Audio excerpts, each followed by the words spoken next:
እቺ ነገር የምትለውን ስሟት እስቲ።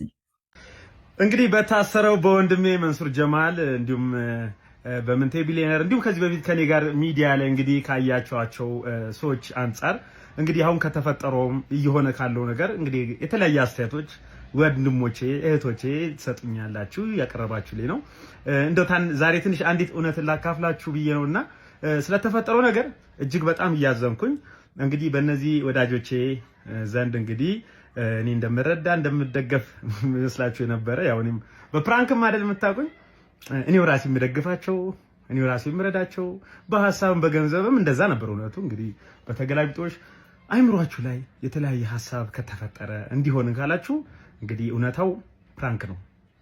እንግዲህ እኛ ያልኳችሁ ወዳጆቼ ቢሊየነሩም ያም እንግዲህ ያው እነሱም የራሳቸውን ፕራንክ ህይወት ይሄዱ ነው።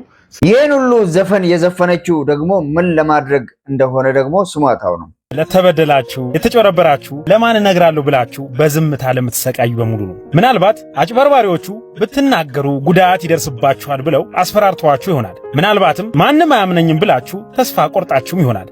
ነገር ግን ዛሬ የፍርሃት ዘመን አብቅቷል። እኔ ሚኮ ማይክ ነኝ። ድምጻችሁ ለመሆን እዚህ ቆሜያለሁ። ፍርሃታችሁን አውልቃችሁ ጣሉት። እውነት ከናንተ ጋር እስከሆነ ድረስ ማንም ሊነካችሁ አይችልም። ዝምታችሁ ለአጭበርባሪዎች ጉልበት ነው። ንግግራችሁ ግን ለፍትህ መክፈቻ ነው። በቀጣይ በመነግራችሁ እንግዲህ የሚኮ ማይኮ ነገር የበላው ያገሰዋል በላይ ያጎርሰዋል እንዲሉ አበው አንድ ሰሞን እንደምታስታውሱት ለያዥ ለገናዥ አቅታ ግማሹ ላይ ሽጉጥ እያወጣች ግማሹን ከኔ በላይ ላሳር እያለች ስትጨርር አልፋ ተርፋ እንደውም አዎንታ በርሲሳን የደህንነት ፎርጅድ አይዲ አውጥቶ ሰዎችን እያስፈራራ ገንዘብ ይቀበላል ብላ ስትወነጅል የነበረች ሰው ነች። አሁን ላይ በርግጥ ያን ቪዲዮ ፈልጌ አጥቼዋለሁ። በርግጥ በወቅቱ ሴቭ አድርጌ ማስቀመጥ ነበረብኝ፣ አላረኩትም፣ ጠፍቶ አጥቼዋለሁ። አሁን ካላችሁ ላኩልኝ ያን ቪዲዮ እና እንደዛ ብላ ሀገር ስታሸብር የነበረች ሰውዬ ዛሬ ጠበቃ ሆና ደግሞ መልኳን ቀይራ መጣች። ባልደረቦቿ ሁለቱም ወደሚገባቸው ቦታ ሲሸኙ እሷ ከደሙ ንጹህ ነኝ ብላ እንደ ጲላጦስ ጊዜውም ደርሷል። እጅ መታጠቢያው እጇን ታጥባ እንግዲህ መጣለች ማለት ነው። በነገራችን ላይ ይሄ ኮንቴንት የአዎንታ በርሲሳ ኮንቴንት ትሬንድ አይደለም። እቺ ሚኮ ማይኮ ብቻ አይደለችም። ሌሎችም በርካታ አሁን ላይ የፈሉ ሰዎች አሉ። ከመሬት እየተነሱ ከሌሌባ ነው ምናምን የሚሉ በርካታ ሰዎች መጥተዋል። ትሬንድ አይደለም ይሄ ነገር። በነገራችን ላይ መስዋዕትነት የሚያስከፍል ታላቅ የሆነ ጥናት የሚፈልግ ምርምር የሚፈልግ አልፎ ተርፎም ወንጀል ውስጥ ሊከታችሁ የሚችል አይነት ኮንቴንት ነው። ስለዚህ ከመሬት እየተነሳችሁ እከሌ ሌባ ነው እከሌ እንዲህ ነው የምትሉትን ነገር ብታቆሙ ይሻላችኋል። አይ ካላችሁ ደግሞ ሌባ ነው ካላችሁ ሌብነቱን አስረግጣችሁ አረጋግጣችሁ ለህግ አቅርባችሁ ልታሳዩን ይገባል። ልክ እንደ አዎንታ በርሲሳ ማለት ነው እንጂ ትሬንድ አይደለም። የሆነ ሰሞን ተከትላችሁት ሆይ ሆይ ያላችሁ ማንም ላይ የምለጥፉት ነገር አይደለም። ስለዚህ ሁሉም ሰው እንደ ትሬንድ ተከትሎት ሊሰራው የሚገባ ኮንቴንት ነው ብዬ አላምንም። በርግጥ የምጠራጠረው ነገር አለ። እቺን ቪዲዮ ስሟት። አዎንታ በርሲሳ ከደውሉልኝ እግረኛው ሚዲያ ሲያወራ የተናገራት ነገር ነው። 20 ሚሊዮን ብር እንስጠውና ይሄንን እንትን ያቁም ብለውኛል።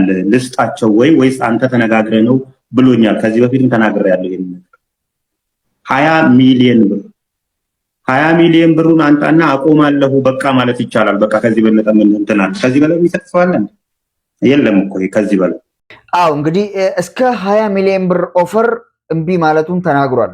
እነዚህ አሁን የፈሉ ሰዎች አይደለም 20 ሚሊዮን ብር 20 ሺህ ብር እምቢ ይላሉ ወይ ብዬ ራሴን ስጠይቅ መልሱ አይሉም የሚል ነው ጭንቅላቴ ውስጥ እየመጣልኝ። ስለዚህ ምናልባት የዚህ ትሬንድ መብዛት ወይም ደግሞ የዚህ ኮንቴንት እንደ አሸን መፍላት መንስኤው ሊሆን የሚችለው ይሄ ነው። ምናልባት ገና ለገና ሰዎች የሆነ የሰሯት ነገር ስላለች ያችን ፍራቻ የሚደራደሯቸው ከሆነ ያችን ገንዘብ ሲስተማቲክ በሆነ መልኩ ለመለቃቀም ሊሆን ይችላል ወይም ለድርድር ሊሆን ይችላል የሚል ሐሳብ አለኝ ማለት ነው።